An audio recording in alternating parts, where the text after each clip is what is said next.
There's a stillness to this house that feels like it has swallowed everything, every sound, every joy, every memory. It's been 2 years since David passed away, and I can still hear the echoes of his laughter in the walls, even though the house is empty now. I've tried to fill the space, but nothing seems to fit. Not the new curtains I bought, nor the fresh coat of paint. The scent of his cologne still clings to the air like an unspoken apology. And I'm here, alone, in this house that used to hum with life, with love, now just an empty shell. The nights are the hardest. I lie awake in bed, staring at the ceiling, listening to the wind howl outside, my heart heavier than it's ever been. I thought I'd find peace eventually. I thought time would dull the ache, but instead, it has only made it sharper, more unbearable. In the mornings, I keep busy. I go through the motions: coffee, breakfast, checking the mailbox, even watering the garden, anything to keep from thinking too much. But it's hard when the silence screams at you. And then, just when I thought I couldn't endure another lonely minute, something unexpected happened. Something that changed everything. Malcolm. I'd seen him around the neighborhood a few times before. He's 20, just a boy, really, but not in that naive way. He carries himself with a quiet confidence, an easy charm. He's back home for summer break from college, and I found out from his mother, who lives 2 doors down, that he's decided to stay with her for a while. To be honest, I hadn't paid him much attention before. After all, I've got enough on my plate. But then he moved in. He spent his first few days settling in, and I caught glimpses of him from my kitchen window, lifting heavy boxes, working on his car, or mowing the lawn. His athletic build caught my eye, even though I tried to look away. I would catch him glancing over at my house too. But I dismissed it as mere curiosity. After all, young men like him don't look at women like me. It was a warm Saturday morning when I first felt it. I was out in the garden, my hands in the soil, trying to keep my mind occupied. As usual, the silence felt like a weight pressing against my chest, and my thoughts drifted back to David, to the life we had, to the love I lost. I don't know what I was expecting, but when I turned around, there he was. Malcolm was standing on the sidewalk at the edge of my yard, watching me. His eyes locked with mine, and for a moment, time seemed to stop. His gaze was intense, almost searching. And there was something in it, something I couldn't quite place. I felt my pulse quicken. I don't know if it was the way the sunlight caught his skin or the way he stood there, tall and strong, but I had to look away before my cheeks flushed. "Morning, Mrs. Parker," he called out, breaking the silence. "Good morning, Malcolm," I managed, my voice a little tighter than I intended. My heart was racing, and I cursed myself for feeling this way. He smiled, wide, warm, and for a brief second, the air between us felt charged. "Need any help with the garden? I've got a few hours before I head to the gym." I blinked, caught off guard. "No, I'm fine. Just planting some tulips." "You sure?" He took a few steps closer, and I could smell the faint scent of cologne mixed with fresh grass. I felt an odd flutter in my stomach. "I wouldn't mind helping. I'm good with my hands." I didn't know how to respond. I've always prided myself on being independent, on not needing anyone's help. But something about the way he stood there, offering, waiting for my answer, it made me hesitate. "Thank you, Malcolm. But I think I've got it," I said, turning my attention back to the soil, praying he couldn't sense how flustered I was.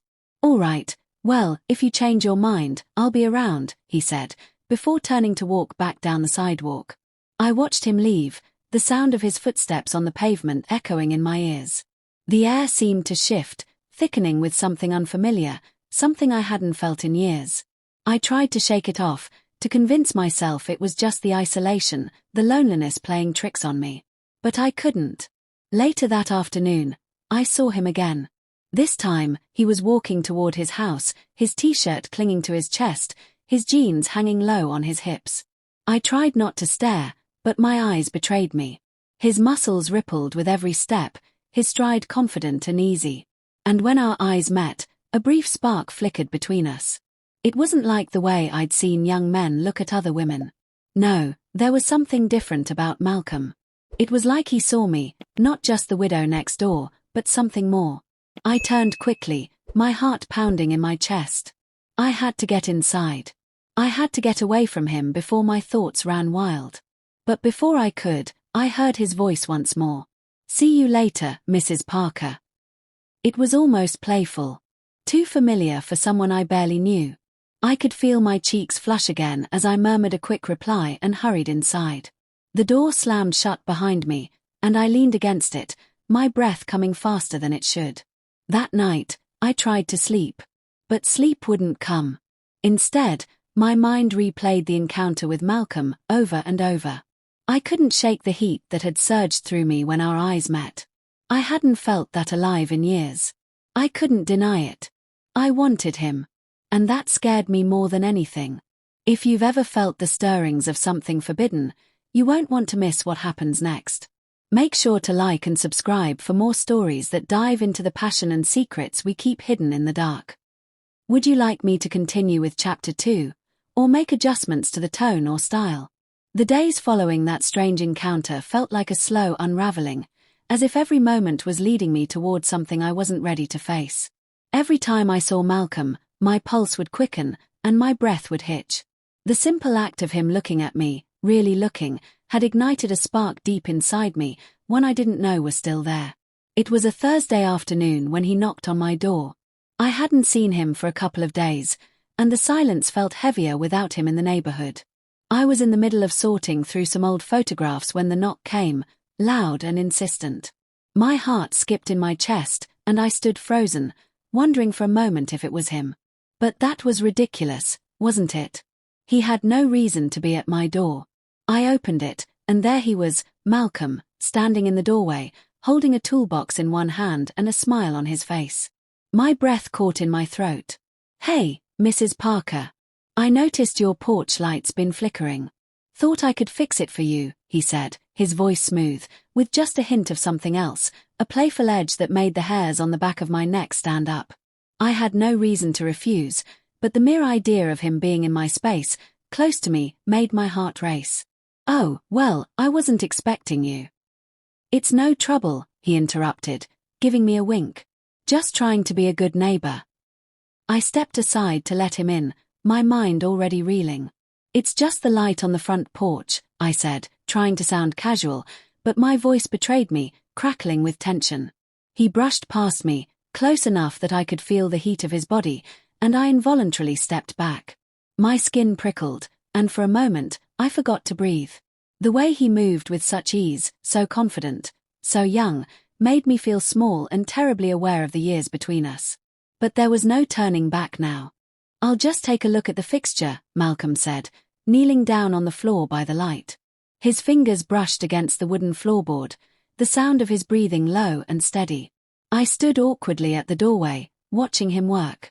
For a long moment, the only sound was the soft clicking of tools in his hands.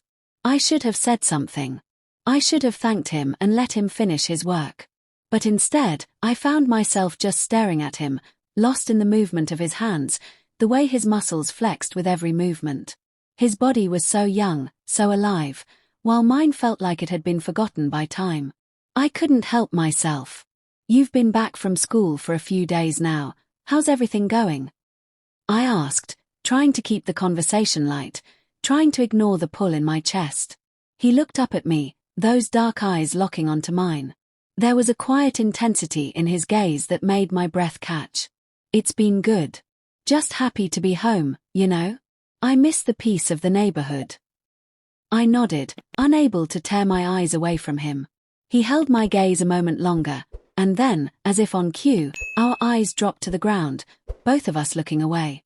I swallowed hard, trying to steady myself. "I think the light just needs a new bulb," he said after a beat, standing up. He handed me the old bulb and smiled, but there was something different in his expression now. Something daring, something unreadable. "Thanks, Malcolm," I managed, the words slipping out of my mouth far too quickly. "No problem," he said, stepping back toward the door. "Glad to help out." But before he left, he stopped in the doorway, glancing back at me. I felt the tension in the room spike again, this time like an electric current that surged between us. "Mrs. Parker," he said softly, almost as if he was testing the air. "You sure you're all right?" I mean, it's just you here, right? The question hung in the air, too heavy to ignore. He was asking, but he was also, no, he was seeing me in a way that felt intimate, as if he knew the weight of the loneliness that hung around me. His words were soft, but the intent behind them was unmistakable. There was concern in his voice, but there was also something else. Something dangerous. I'm fine, I said, trying to brush it off. I wasn't fine. I hadn't been fine for a long time, but I couldn't let him know that. Not like this. Okay. He gave a small nod, his lips twitching as though he was trying to hide a smile. Well, I'm just next door if you need anything else. I watched him walk away, his figure disappearing down the steps, my heart pounding in my chest. The air in the room was thick with the things unsaid, the things we both knew but were too afraid to voice. It was as if the weight of the silence between us had become more powerful than the words we could have spoken. Later that evening, as I sat alone in my living room, the image of Malcolm lingered in my mind. His dark eyes, the easy way he carried himself, and the way his body seemed to fill every space he entered. I closed my eyes and tried to push the thoughts away, but they came rushing back. The sound of his voice. His touch, even though it had been brief and unintentional. I tried to tell myself that it was just a moment, just a harmless interaction. But it wasn't. There was something more. Something unspoken that lay between us. A magnetic pull that neither of us could deny. And then, just as I thought I could escape the whirlwind of emotions that were threatening to drown me, the doorbell rang again. I hesitated before opening it. This time, I knew who it was before I even looked through the peephole. Malcolm. He was standing there, his posture casual, but there was an intensity to his presence. He wasn't just here for the light anymore. He wasn't just a good neighbor. I'm sorry to bother you, he said, his voice low, almost hesitant. But I was thinking, maybe we could talk for a bit? If you're not too busy. It wasn't just the invitation that stopped me in my tracks. It was the way he said it, the way his gaze lingered on me, as though he was waiting for something. I could feel it. The question hanging in the air. Was this just a friendly conversation? Or something more? Sometimes, the things we try to ignore end up haunting us the most. What will Karen do when she's faced with the heat of temptation? Will she resist, or give in? Find out by liking and subscribing. This forbidden story is far from over. The days after Malcolm's visit felt like walking a tightrope. Every glance we exchanged, every word we spoke, was laden with an intensity one couldn't ignore. I tried to focus on the ordinary, on the routine I had built to keep my thoughts from spiraling, but it was impossible. He was always there, like a shadow in my peripheral vision, just out of reach, yet always too close.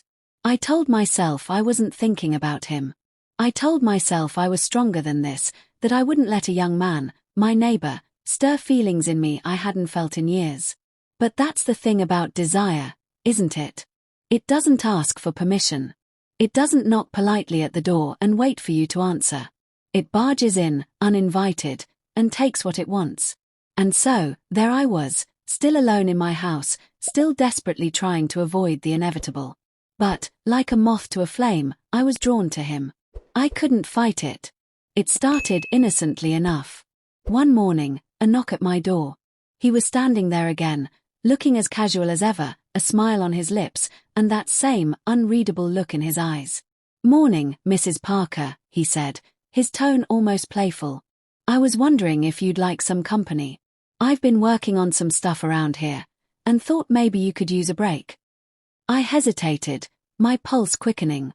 His smile seemed to make everything feel lighter, like I could forget about my loneliness, about the years of widowhood that had hollowed me out. I was starving for connection, for someone to see me, to see beyond the grief. "Sure," I said, my voice betraying me. "I could use a cup of coffee."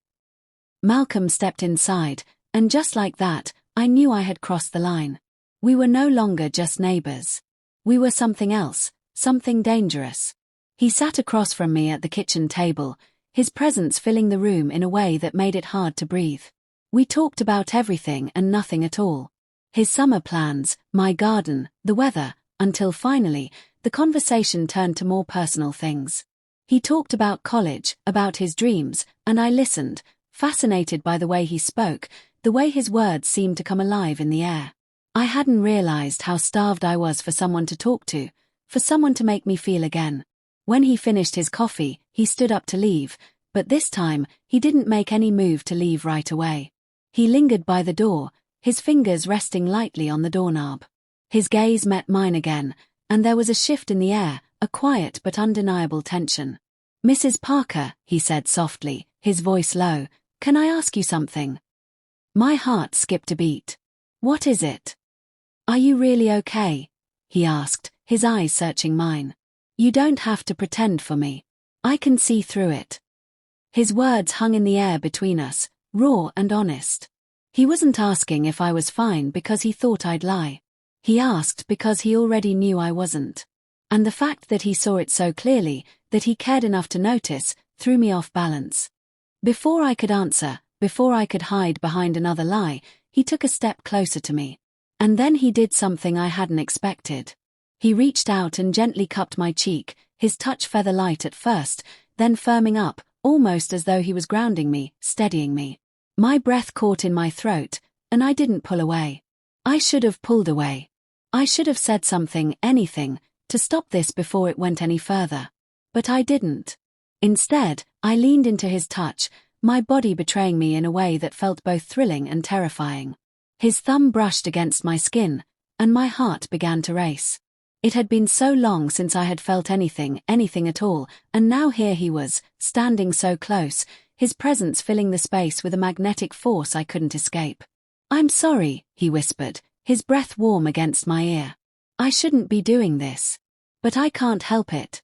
I want you, Karen." His words shattered the fragile shell I'd built around myself. I wanted to say something, to push him away, to remind him of the boundaries we were both ignoring.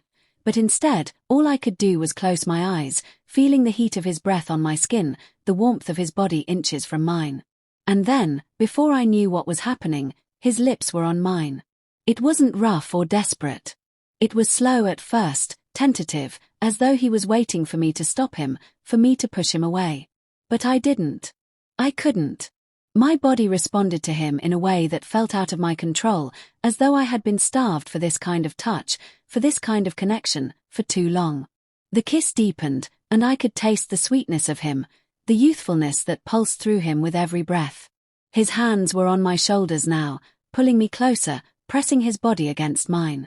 I could feel the heat of him through the fabric of my clothes, and everything, was suddenly on fire. I pulled away, gasping for air, my heart hammering in my chest.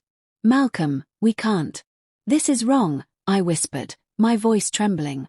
He looked at me, his eyes dark with desire, but there was something else there too, a vulnerability, an honesty I hadn't expected.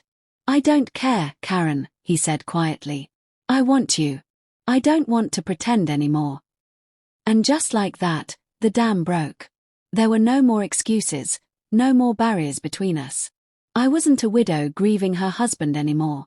I was a woman who had waited too long for someone to see her, to touch her, to want her. Before I knew it, his hands were at the buttons of my blouse, and I didn't stop him. I didn't stop any of it.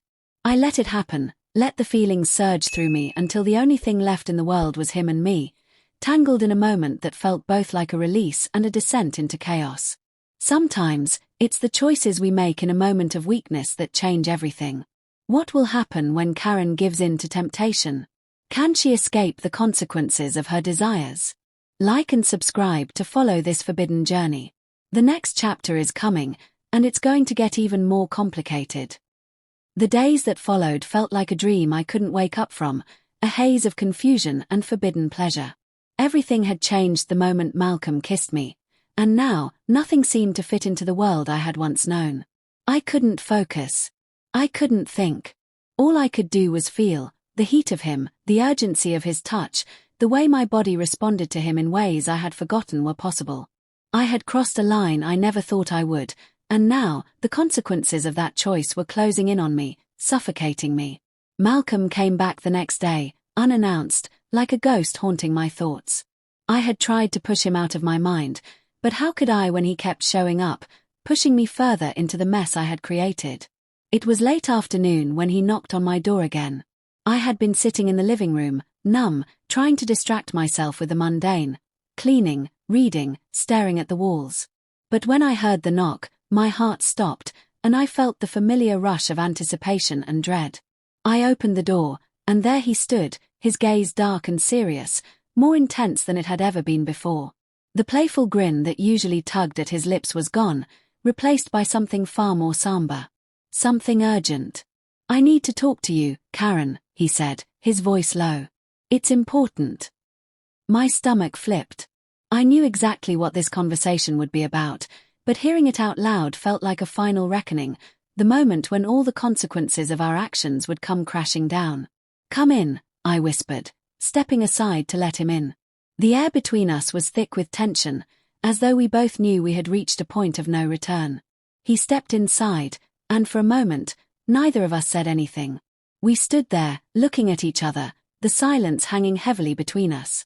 I could feel the weight of my own guilt, the nagging sense that I had made a mistake that I couldn't undo. But then, before I could say anything, Malcolm spoke. "Karen," he began, his voice serious now, "this can't go on." I opened my mouth to respond, to deny it, but the words caught in my throat. I had no defense, no excuse for what had happened. The truth was, I had wanted it just as much as he had. Maybe more. "I know," I whispered, finally finding my voice. "I know it can't." "But it's already happened," he said softly, stepping closer. "And now I can't stop thinking about you. I can't pretend like nothing's changed." I looked up at him, my heart racing. "Malcolm, we can't.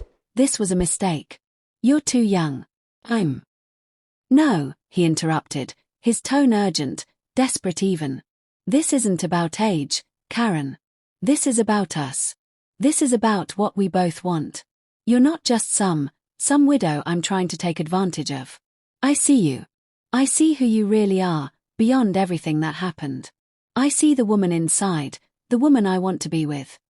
His words hit me like a tidal wave, sweeping away the resistance I had tried so hard to hold on to. The truth was, I didn't want to let him go. I didn't want to fight this anymore. I didn't want to be alone anymore. "I don't know what to do, Malcolm," I said, my voice trembling. "I can't keep doing this.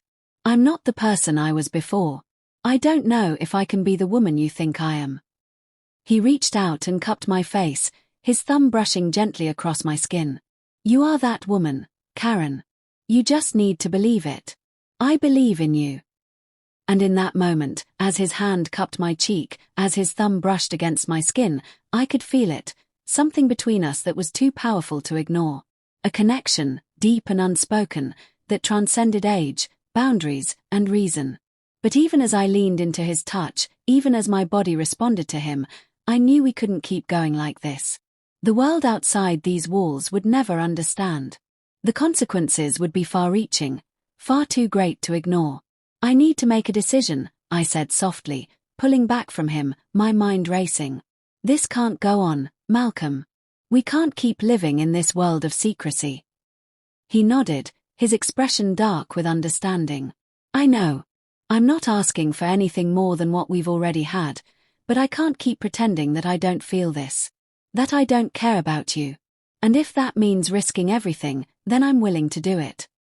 I turned away, pacing the room as the weight of his words settled over me. Was I willing to risk everything? Was I willing to risk my dignity, my reputation, the life I had built for this forbidden affair? What did I even want anymore? What did I need? I thought about my late husband, how he had loved me, how we had built a life together. And yet, in the years since his passing, I had felt hollow, alone, like a piece of me had been lost forever. Malcolm had reminded me that I was still capable of feeling alive, of wanting, of desiring. But desire was dangerous. It was messy, unpredictable. And I wasn't sure I could live with the consequences of letting it take over. "Malcolm," I said, turning to face him, "I need time. I need to think." He looked at me, his expression softening, his eyes full of longing. "Take all the time you need, Karen. But just know this. I'm not going anywhere." And with that, he turned and left, leaving me standing there, my heart torn between the woman I had been and the woman I was becoming. I had no idea what the future held, but I knew one thing for sure. I had crossed a line and there was no going back. Sometimes the hardest decisions are the ones that change everything. Will Karen choose to risk everything for love? Or will she turn away from the passion she's found? Like and subscribe for the final chapter of this emotional and dramatic tale. The reckoning is just beginning.